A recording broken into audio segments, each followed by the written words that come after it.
Who lives, who dies, who tells your story? I love this line from Hamilton.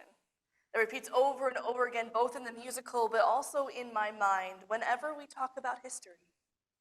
History, the complex context and stories of people from our past, the living inheritances we embody. This is why Black history is so important.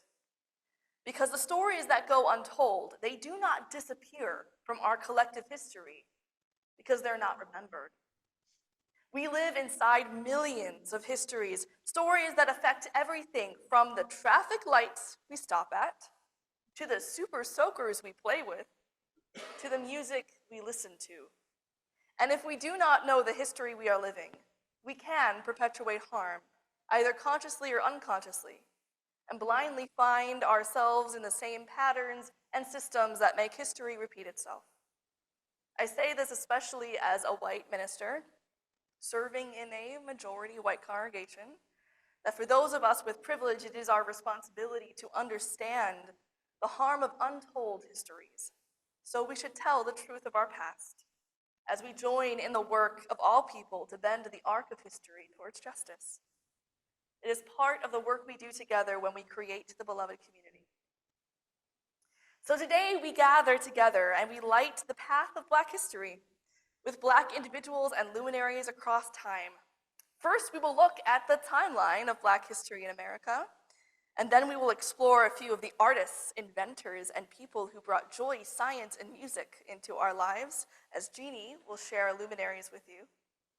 Then I will help explore some important Black individuals from Unitarian Universalist history, and then I'll ask you to add some lights and luminaries of your own for us. We hope that by adding these lights to our timeline, their work, their discoveries, their joys and hopes will lead us to understand the bigger picture of Black history that we are a part of. So I invite you to rise in body or spirit for our opening hymn, Guide My Feet. This is a spiritual that's in our hymnal. In the words of Dr. Glenn Thomas Rideout, who's a director of worship arts for First Church Minneapolis, he said this that has never left me about spirituals. Be wary, you are entering sacred ground. Spirituals come from a history and a presence and a meaning specific to Black history and Black lives, and they should be honored understanding that sacred ground. Good morning. I'm going to read a quote from Frederick Douglass in a speech that he delivered in 1875. Let me give you a word of the philosophy of reform. The whole history of progress of human liberty shows that all concessions yet made to her august claims have been born of earnest struggle. The conflict has been exciting, agitating, all-absorbing, and for the time being, putting all other tumults to silence. It must do this or it does nothing. If there is no struggle, there is no progress. Those who profess to favor freedom and yet deprecate agitation are men who want crops without plowing up the ground. They want rain without thunder and lightning. They want the ocean without the awful roar of its many waters. This struggle may be a moral one, or it may be a physical one, and it may be both moral and physical, but it must be a struggle. Power concedes nothing without a demand. It never did, and it never will.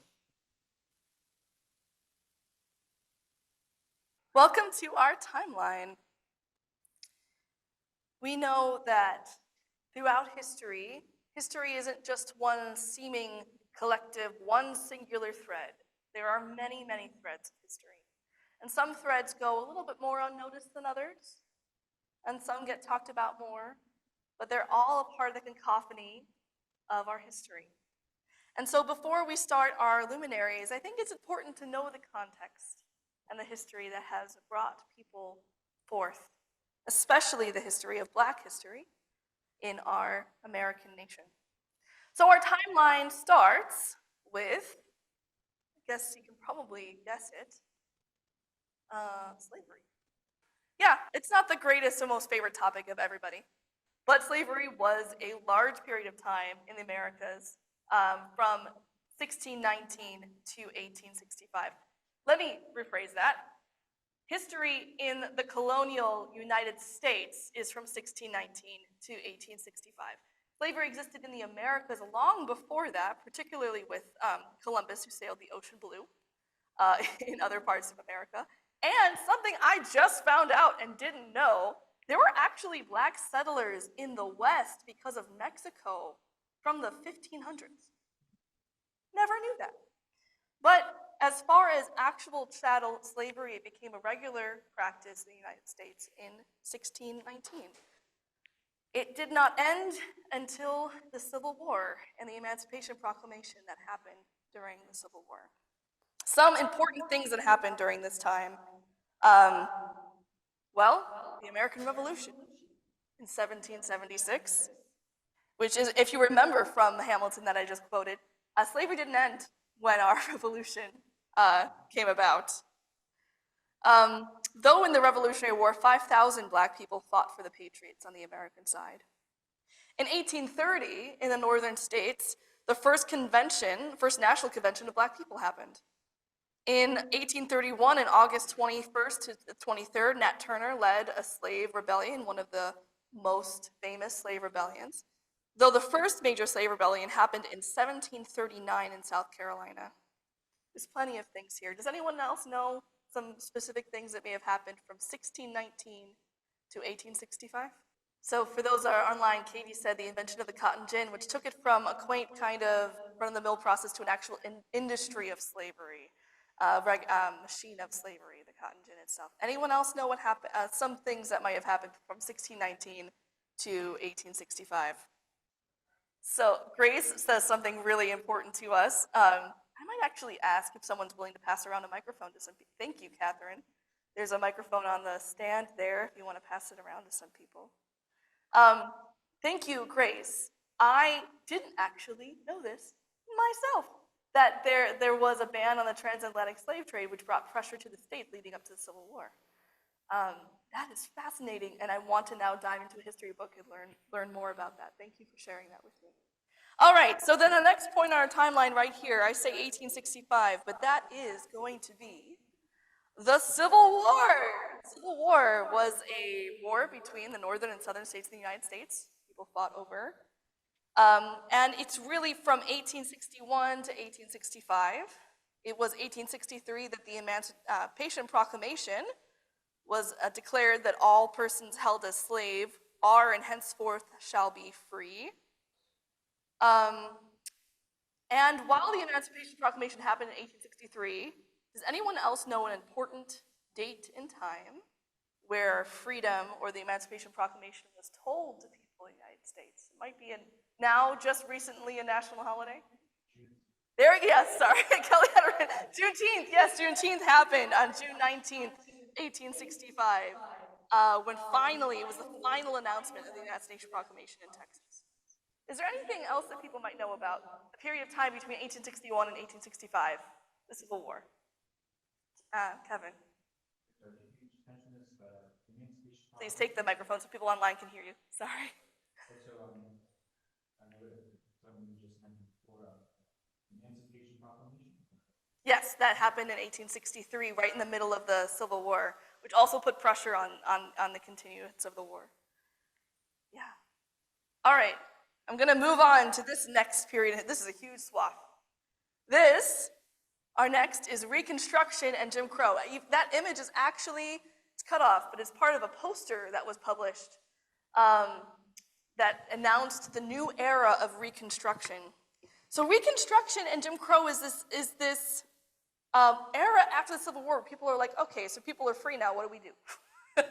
And the first years of it, there was a lot of movement from black people across the United States. Black people were senators. They built schools. They built institutions. They asked people to go ahead and vote because voting rights for black people were passed in 1865 in the 15th Amendment of the United States. So people could go ahead and vote. They could go ahead and get out. People were elected to cities, to senators, to seats. And there was a huge backlash to that, especially in southern states who wanted to regain some of their control and power, called Jim Crow. They're both in this time period because one is a response to the positive and one's a backlash in the negative. Jim Crow laws wouldn't have existed without the 15th Amendment right to vote. People wouldn't be denied the right to vote if they didn't have it already, right? Which I think is something people don't always think about. But cool things that happened during this time. So, some cool things are Howard University is founded in 1867, right around here. Like literally, 1865, right here. Howard University is founded. The NAACP is founded closer on this end in 1909, right? And during this period of time, other movements of Black history, right? The Great Migration, the Harlem Renaissance. Does anyone else know some cool things that might have happened between 1865 and 1954? Jazz, yes! We're gonna talk a little bit about that later. But yes, jazz, especially the Harlem Renaissance, right in this time. Anyone else? Yes, Allison. Hold on, microphone. If we're talking about music, there was also ragtime, which preceded jazz. Ragtime, which preceded jazz, yeah, somewhere in here-ish. New Orleans, yes. Catherine.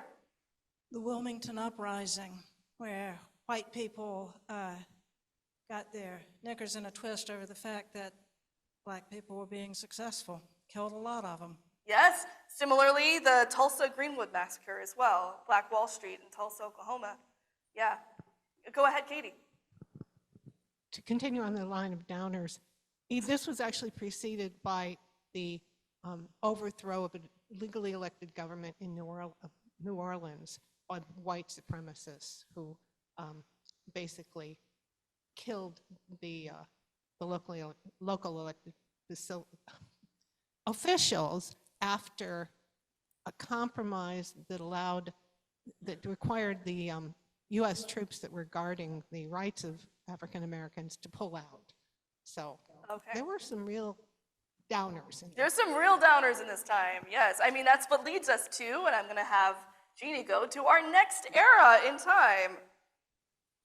This one, which you might recognize as the Civil Rights Movement. Jim Crow, so we talked about 1865, 15th Amendment, the right to vote. Jim Crow laws are like, we don't like that. So guess what happens in 1954? We want the right to vote, right? There's a pushback of the Civil Rights Movement. Actually, sorry, that's 1964 is the right to vote. 1954 is Board versus Board of Education, the integration of schools. So this era, at least 1954 to 1964, is a bunch of movements for civil rights across the United States. And that legacy continues on to today. We're continuing to fight not only for civil rights, but you can't talk about, in today's era, civil rights movement without talking about the Black Lives Matter movement. These are in conversation with each other. They're a continuance of the kinds of activism and legacy of civil rights. There's lots of cool things that happened in the last, 60, 70 years of American history here. We have the establishment of the Black National Office in Congress. We have the Black Panther Party. We have Rodney King, right? What are some other things that might have happened between 1954 and 2024? Yes, Kevin, hold on. Microphone. Well, yes, one of the key things that helped lead, or at least start the whole civil rights movement was the Montgomery bus boycott. Mm-hmm. Yeah. You know, just an observation, as you're moving through this timeline, I was thinking, Reconstruction, Jim Crow, there was expansion and contraction. We're going through that today, right? It's like our voting is being challenged, the right to vote, access to the voting booth. So we're watching, and this, I really appreciate you physicalizing this arc, because you get to see the expansion and contraction. And as people of faith, we work towards the next expansion, right? That's our job. One or two more notes, and then we'll move on to our next section. Yes, Sheila. I don't know whether anyone mentioned the march in Montgomery. I think Selma across the Edmund Pettus Bridge. Yeah, definitely happened. Oh, okay. No, I And- didn't mention it, but yes, it definitely And happened. I have to say that that was a relative of mine. Pettis is part of my background, of which I'm not very proud when I read about it, when I read further. So that's interesting for me. It's all good to know, though. The layers of history affect all of us. There's Right. plenty of people in my history I'm not proud of, but it's not about pride. It's about knowing the truth of our past and how we're going to move forward in the future Right. about it, which is why the service is so It's important. kind of a confession of sorts. Yes, Allison, sorry. Please have the microphone so people online can hear you. Well, there's, of course, the March on Washington, which I think was in 1963. Yeah. And there was, we should also mention the names of Martin Luther King and Jr. and Malcolm X and other people such as Bayard Rustin. Yes? All right. We're gonna talk even more about luminaries in past. I know I'm probably one over my time, but I do want to show you one cool thing before we leave. A lot of the information I shared with you from today is actually from this website called BlackPast. And they have a live interactive timeline that you can see right here. BlackPast is an online organization that literally documents Black past. They do research, they work with universities, they document history, so please go ahead and check it out, blackpast.org. So I want to introduce our next piece of music, and we are being treated to the voice and the spiritual energy of Mahalia Jackson. This song, I Will Move Up a Little Higher, in the 40s, sold over 2 million copies. I mean, that was like, and it brought gospel into the radio waves of America. It was very, very profound. The words are very profound. And I want to say one more thing before we start it, which is when Martin Luther King went to give I Have a Dream speech, it was in the middle of, that was the Walk on Washington, right? And the first part of the speech was not going well. It was sort of lackluster, and he was struggling to find his footing. And Mahalia Jackson, who was a deep, devoted friend, said to him in the middle of his speech, Martin, tell them about the dream. And that is when he launched earth-shattering, beautiful prophecy about where we are headed on this arc of justice. So I'd like to share our next reading. And it's a reading from the Youth Poet Laureate at Biden's inauguration, Amanda Gorman. And just as we experienced on this line, the expansion and contraction, there are some libraries, school libraries in our country that have banned her books. So just so you know, the period we're in. This is an excerpt from, what is it? The Hill We Climb, which I think is the one she read at the inauguration. Okay, here's an excerpt. One thing is certain. If we merge mercy with might and might with right, then love becomes our legacy and changes our children's birthright. So let us leave behind a country better than the one we were left with. Every breath from my bronze-pounded chest, we will raise this wounded world into a wondrous one. We will rise from the gold-limbed hills of the West. We will rise from the wind-swept Northeast, where our forefathers first realized revolution. We will rise from the lake-rimmed cities of the Midwestern states. We will rise from the sun-baked South. We will rebuild, reconcile, and recover, and every known nook of our nation and every corner called our country. Our people, diverse and beautiful, will emerge, battered and beautiful. When day comes, we step out of the shade, aflame and unafraid. The new dawn blooms as we free it, for there is always light, if only we're brave enough to see it, if only we're brave enough to be it.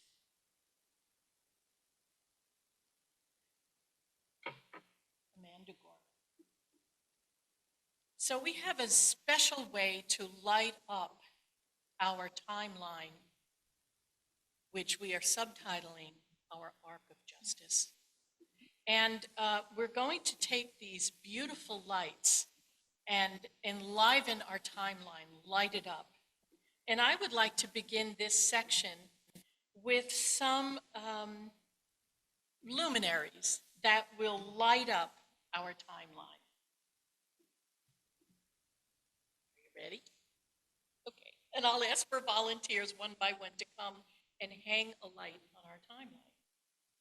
So, the first one is the artist, Jean-Michel Basquiat.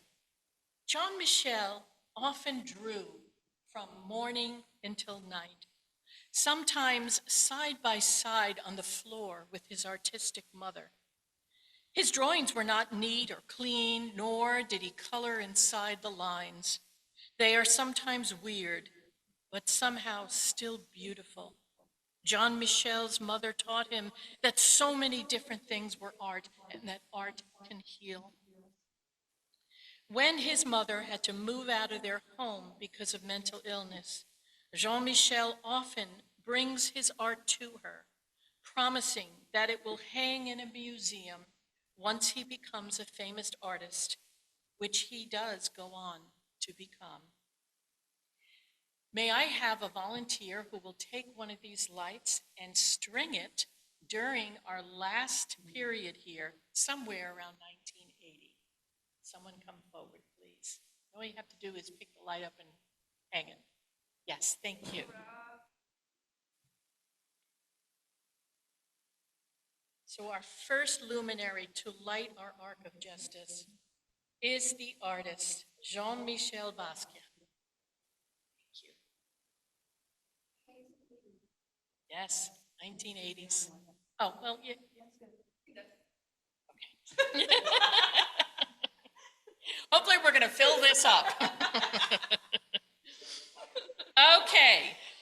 Next is, the next luminary is DJ Kool Herc. A lot of people have not heard of him. He actually was the creator of hip hop in the Bronx. As a child in Jamaica, little Clive loved watching DJs talking and singing over the instrumental B-sides of records. Remember those? As a teen living in the Bronx, he still dreamed of becoming a DJ. By now, little Clive was known as Kool Herc, and he knew what people who loved to dance wanted. He figured out how to play the danceable portions of songs back to back, so the music could go on and on. Who would have thought then that Kool Herc and other DJs in the Bronx were revolutionizing music, not just in their neighborhood, but eventually throughout the world? Mae Jemison, the first Black woman astronaut in the United States. As a child, the future astronaut Mae dreamed about seeing the Earth from out there. With her parents' encouragement, she read everything she could find about space. She made her own astronaut costume from orange curtains and a cardboard box. She tells other family members and friends, and her dream continues growing. But when Mae tells her class that she wants to be an astronaut, her white teacher tells her that being a nurse would be better for someone like you. Mae's parents won't let her give up on her dream, and she promises that one day she'll wave to them from space. Here's another picture of her waving from space. And so we need another volunteer to come up and place a light in the 1990s for Mae Jemison. Sheila, thank you.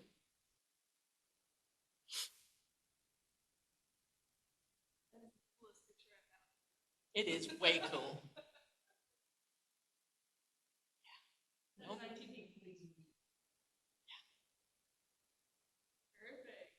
Oh, I see. I don't put it inside the. Nope, you just hang it on the. Perfect. Great. Okay, how many of you know what a super soaker is? Raise your hand. Okay, here's our next luminary. Lonnie Johnson became an inventor as a child. His patient parents put up all the bolts, screws, and spare parts he kept around. Even when he set fire to the kitchen making rocket fuel, his mom just sent him outside to continue. As an adult, he came up with the idea for the Super Soaker, while working on a much more serious project, how to replace air conditioning coolant with something that wouldn't hurt the environment.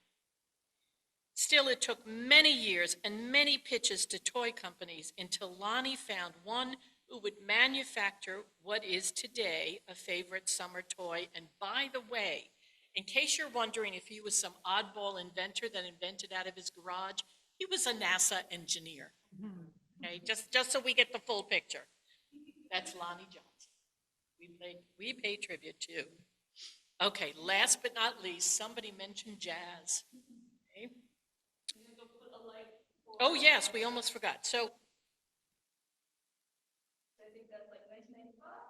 Yes, thank you. Almost forgot to light up Lonnie Johnson. Now here we have someone who's going to straddle the second section into the third. Between 1940s and 1960s, as a child, John Coltrane was surrounded by music and by the assurance that the Spirit would guide him no matter what. But when he lost his grandfather, father, and grandmother all within the span of a year, the sweetness of his young life seemed over. Coltrane's path to music was a complicated one. The saxophone allowed him to express his many different feelings and his connection to spirit. As John Coltrane searched to create spirit in his music, he struggled with addiction. But his music lives on, and he is revered as a virtuosic musician and spirit seeker. I'd like to invite forward Grace Dent to read our reading, The Task for a Religious Community. Thank you, Grace.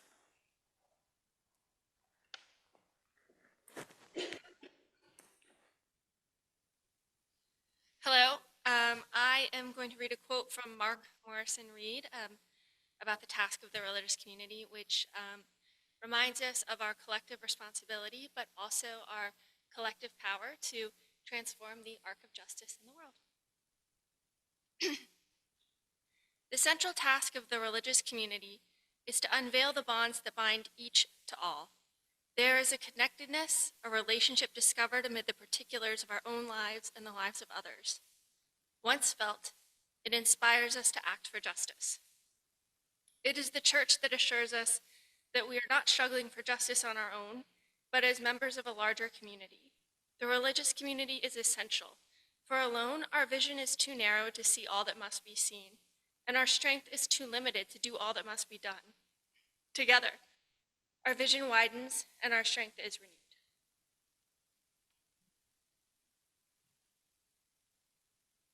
Thank you so much, Grace. Together, our vision widens. This is the part where I want to invite you to name a luminary. I'm going to have this microphone. I'll just wait for you at the end of the timeline with this microphone. I'd like you to say a name of a Black person in history, any Black person in history, and maybe a sentence, a two-word description, and then light a light. Take a light, hook it on the timeline. For those that are online, I'd love you to write it in the chat after everyone here is done. Someone will read the chat aloud, and we'll put something on the timeline. So I invite you forward. Please, let's share some lights with each other.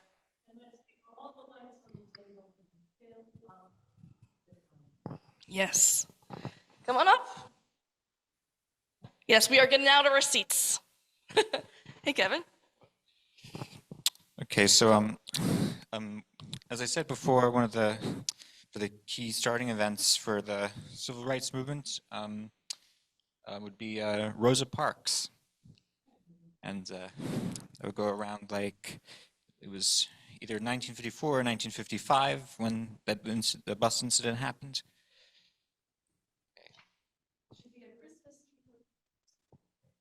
Here, see this little silver hook there. Thank you, Kevin, for going first. All right, who else? Who we got? Sheila, come on up. I'm going to name Alice Walker, who's an a wonderful author, and I think she wrote The Color Purple, Did, which yes. I've read many years ago, but have not seen the movie or the musical. So I'll put, and she also went to the same college I went to. So that's nice. I think she went there in the 50s, I'm guessing. Would that make sense? Yeah, I think she went to Spelman around. Need to look that up. I'll put it right here. Katie, I see you're next. All right. Yeah, everyone, let's, we're going to get some moving and share some stuff. Okay, Fannie Lou Hamer. I may have some of the facts wrong, but she was a sharecropper who stood up to the Democratic convention, which was only seating a white Mississippi delegation, and said, I'm here for, and got the, I think it was 68, got the delegate, Fannie Lou Hamer. You probably know more about her than I do. But she stood up to the Democratic Party in, I think, 1968, and insisted when the segregationists, who were still a very big part of the Democratic establishment, would not seat any black delegates. And she brought in the Freedom Caucus, or the Freedom Delegation from Mississippi. And it wasn't just that one event. She was an organizer who organized throughout her whole life. Like I said, she was a sharecropper's daughter, but she became a real big mover and shaker in the Democratic Party in Mississippi. All right. While you're hanging something up, anyone else? Allison, please come on down. And try if you can. I know we're running late, so kind of try to be a little brief in description. You don't mind running late? All right, Arthur. I appreciate you. Yes, Black history deserves its time. That's true. Yes, Allison. It's fairly recent history, but Mondaire Jones, who was our representative, and hopefully will be again, my little political plug. All right. Okay. That works. Kelly. Jesse Owens. Jesse Owens. Yes. And that what time, Kelly? 30s? Okay, yes. Sojourner.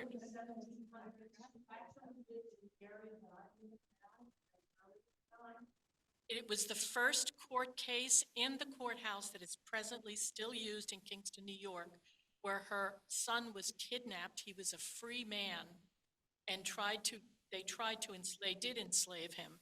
She walked 7 miles up and back every day to that trial. And it was the first case that was won, and he won his freedom back. Sojourner Truth. Sojourner Truth. Yes. Thank you, Jeannie. Yes, Grace. You would be remiss not to add Barack Obama. Yes. First Black president of the United States. Yes. Thank you. Yes, Arthur.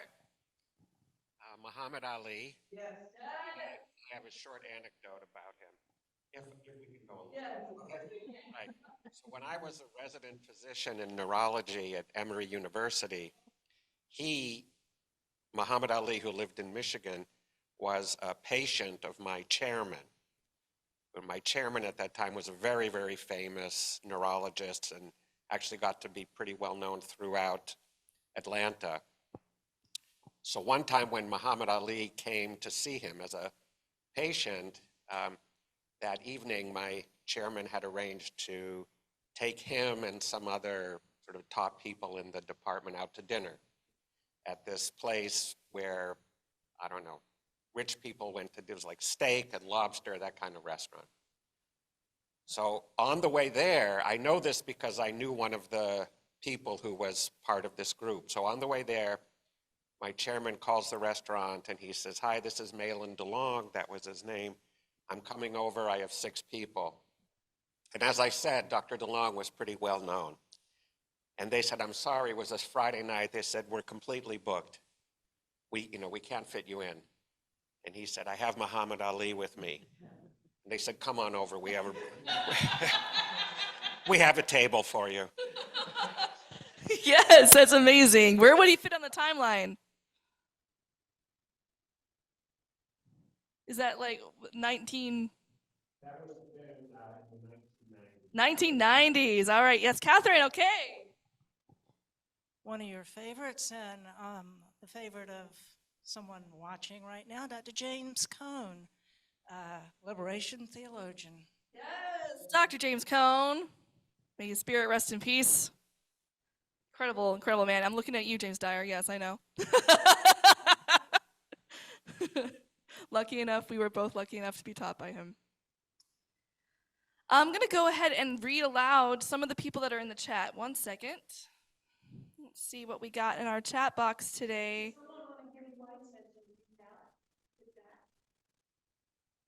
I only have one. Thank you, Rob. I'm going to have you hang it on 1964. We have Sidney Poitier, first black actor to win an Academy Award and my first Hollywood crush. That is absolutely true. Sidney Poitier was incredible and looked incredible too.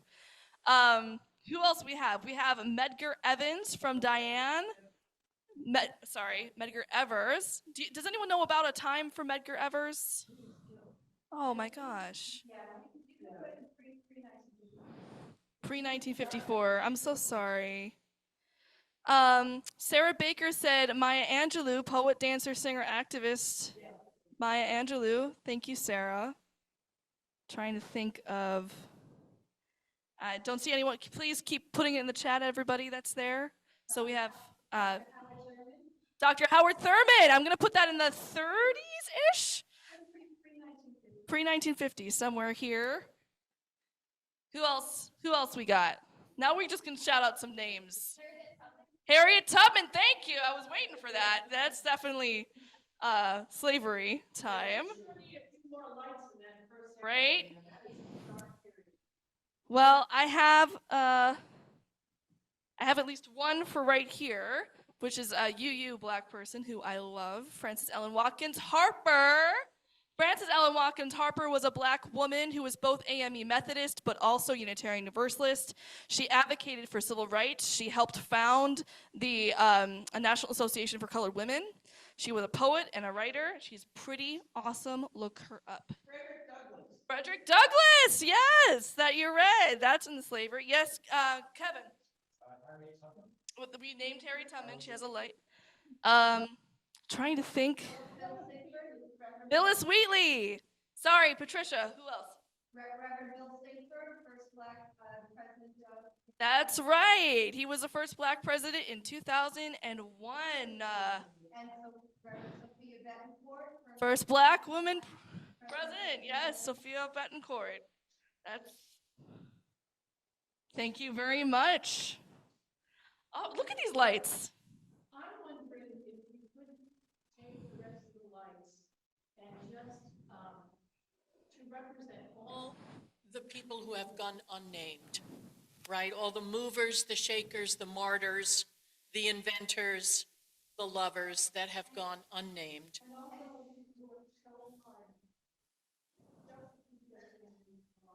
Who work so hard just to keep their families safe and alive. And I would put one at the very beginning for all the enslaved people who survived, right, so that their history. For those online, Patricia just said, we're putting one at the beginning of the timeline for all those who were enslaved, all those who have died due to slavery, and all the legacies of people who've tried to survive as well. Wow, we did it together. Look at this beautiful, beautiful timeline. Look at these lights. We continue to help shape the arc of justice together.